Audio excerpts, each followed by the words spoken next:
संपत्ति की पूरी जानकारी। जिस तरह से मध्य प्रदेश में अब ये कहा जा रहा है कि धन कुबेर सौरभ शर्मा केस मामला आपको याद ही होगा, सरकार की जमकर किरकिरी हो गई, जिसके चलते सरकार अब एक्शन मोड में है। सरकार की ओर से सभी कर्मचारी अधिकारियों को 31 जनवरी तक अपनी संपत्ति का ब्यौरा सौंपने का आदेश है।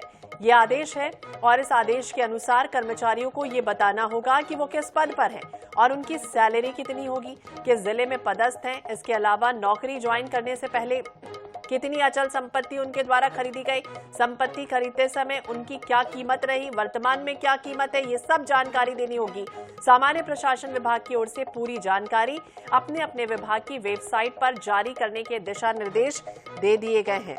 तो मध्य प्रदेश में अब इस तरह की जानकारी साझा करनी होगी। सरकारी कर्मचारियों के लिए बड़ा फरमान, बड़ा नोटिफिकेशन कह सकते हैं कि जारी हुआ है, जिसमें अगर जानकारी नहीं दी जाती है तो कड़ी कार्रवाई के लिए भी तैयार रहना होगा। यानी 31 जनवरी तक यह आदेश जारी हुआ है कि इसके पहले आप तमाम वो जानकारी साझा करें।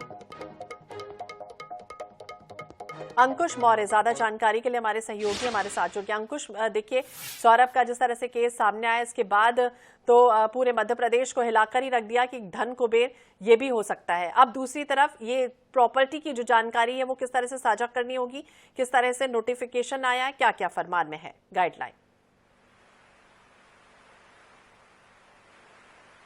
ये आदेश वो अपनी अचल संपत्ति की जानकारी जो उन्हें नौकरी लगने से पहले थी और उसके बाद क्या स्थिति है, उसका क्या स्टेटस है, वो पूरा ब्यौरा मांगा है। मैं आपको बता दूं कि 1965 में जो सिविल सेवा आचरण नियम बना था, उस नियम में भी है कि 1 जनवरी में सभी कर्मचारियों को 31 जनवरी तक अपनी संपत्ति का ब्यौरा देना होता है, लेकिन उस नियम का पालन नहीं किया जा रहा था। अब उस नियम को सख्ती से पालन कराने की सरकार कोशिश कर रही है, क्योंकि जो सौरभ शर्मा का मामला आया वो एक तृतीय श्रेणी कर्मचारी का एक कांस्टेबल था और कांस्टेबल के पास, यानी पूर्व कांस्टेबल था, उसके पास जब इतनी बड़ी मात्रा में संपत्ति मिली है तो सरकार की कहीं ना कहीं किरकिरी हुई है। अब वो पारदर्शिता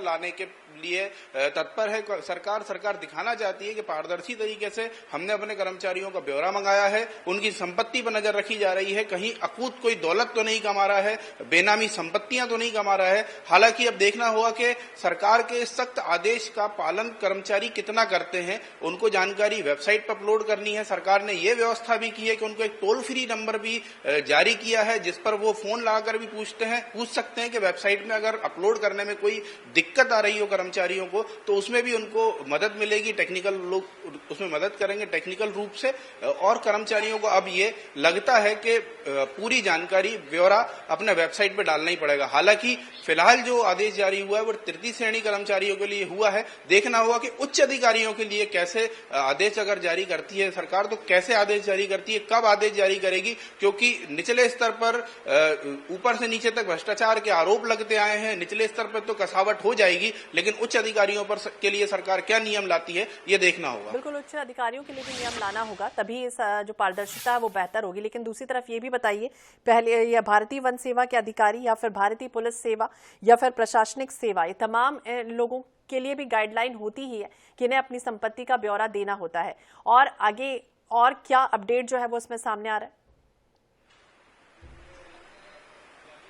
देखिए, इसमें बहुत खास चीज की है सरकार ने कि अपने अपने विभाग के पोर्टल में सबको अपलोड करना, यानी ये सभी विभाग, जितने ही विभाग हैं उन सभी विभागों के कर्मचारियों पर ये आदेश एक साथ लागू किया गया है। और मैं आपको बता रहा था पहले भी कि 1965 में सिविल सेवा अधिनियम है, उसमें आचरण में नियम यही है कि आपको हर साल 31 जनवरी से पहले अपनी संपत्ति का ब्यौरा देना होता है हर कर्मचारी को। ये कंपलसरी है, लेकिन वो नियम का पालन नहीं हो रहा था। अब सरकार जब सख्त हुई है तो उसको कंपलसरी किया गया है कि आपको देना ही होगा, नहीं तो सख्त कार्रवाई होगी। मतलब कि अब सरकार जब एक्शन मोड में है तो हो सकता है कि कर्मचारी इसमें अपनी संपत्ति का ब्यौरा अपलोड कर दें। तो बिल्कुल ये भी बताइए अंकुश कि क्या इसमें कोई जो है अधिकारी अपनी जो संपत्ति है वो छिपा भी सकता है? इस तरह की भी जानकारी अगर मिली और फिर बाद में उस पर कार्रवाई होगी, क्योंकि कुछ ऐसे भी कर सकते हैं कि अपनी संपत्ति छिपा जाए। देखिए, देखिए, भ्रष्टाचार के मामले में अक्सर यही होता है, जब भ्रष्टाचार की कहीं भी रेड पड़ती है, किसी भी जगह छापामार कार्रवाई होती है, तो आप देखती होंगी कि बेनामी संपत्तियों कागज मिलते हैं, कभी नौकर के अकाउंट में बहुत सारा पैसा मिलता है। अब अगर सरकार मांग भी रही है कि आप अपनी संपत्ति का ब्यौरा दीजिए, और लेकिन उसने अपने नाम पे संपत्ति नहीं खरीदी हुई है, किसी और के नाम पे खरीदी हुई है, तो इसको पता लगाना बहुत मुश्किल है। हालांकि सरकार की कवायद है कि अगर कोई 1 नंबर में तो भ्रष्टाचार का पैसा रखता नहीं है, 2 नंबर में ही सब लोग डिसॉल्व करते हैं। ये बात को भी सरकार को नजर में रखना पड़ेगा। बेनामी संपत्ति अगर उसने जुटाई है तो उसके लिए तो कोई दूसरा ही रास्ता अपनाना होगा। हालांकि कई कर्मचारी ऐसे भी हैं जिनका वेतन कम है लेकिन करोड़ों के घर में रह रहे हैं, उन लोगों के लिए ये वाकई दिक्कत वाला काम है कि अगर वो संपत्ति का ब्यौरा देंगे तो सरकार को कुछ चीजें सामने तो आएंगी। बिल्कुल, क्या चीजें सामने आती फिलहाल देखना होगा। जो अच्छे हैं वो तो अपनी संपत्ति का ब्यौरा दे देंगे, लेकिन जो वाकई में भ्रष्ट है अधिकारी हैं वो किस तरह से अपनी संपत्ति छुपाते हैं या बताते, फिलहाल देखना होगा। नजर बनाए रखिए। अंकुश, बहुत बहुत शुक्रिया बातचीत करने के लिए और जानकारी।